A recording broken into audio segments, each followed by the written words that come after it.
Mr. J. Christopher, protect the righteous with wisdom and strength.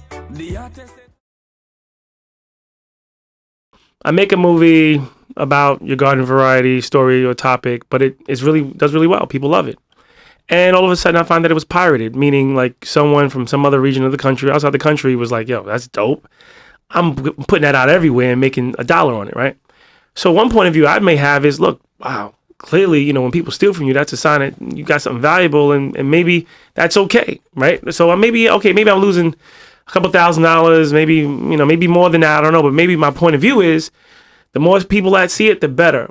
But if I decide at a later time to, you know, or have a change of thought and I want to enforce those rights, did I lose anything by just sitting back and letting this guy make 1,000 copies or maybe 500,000 copies of my film, selling it all over the country? Did I lose anything by not enforcing my rights immediately and waiting like a year or two or 6 months? Well, I mean, you know, it's case by case scenario, situation, especially with regards to trademarks. You have a duty to, you can't sit on your trademarks. You actually have to go police those marks.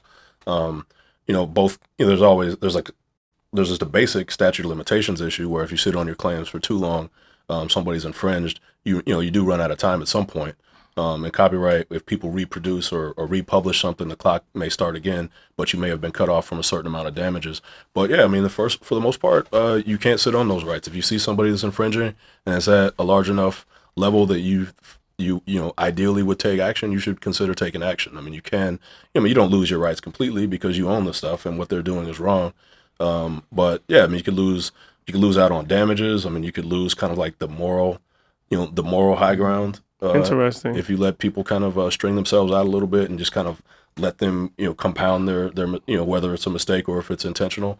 So yeah, I mean, you should always act. I mean, you should definitely be proactive. Now, realistically, you can't go after everybody, and the law doesn't require you to go after every single instance of trademark infringement, for example.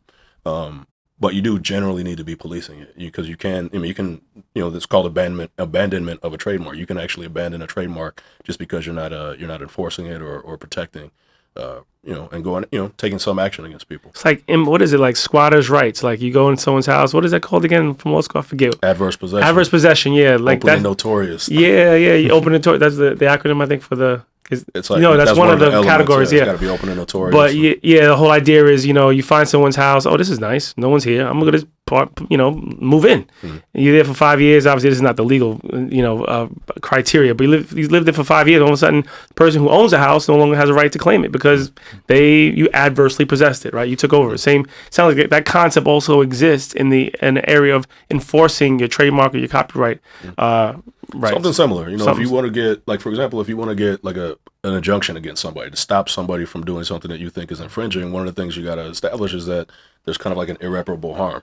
It's like, well, how can you argue that a harm is irreparable if you've let it happen over and over in different situations for X amount of time? It doesn't seem like it's that irreparable. It seems like you sat on it for a while, you know. But yeah, for the most part, you know, lawyers, you know, you spot it, you got to make a business decision as to whether or not it's worth going after in any particular circumstance. But just in general, yeah, you need to be actively policing all your marks and your copyrights. Okay, great advice.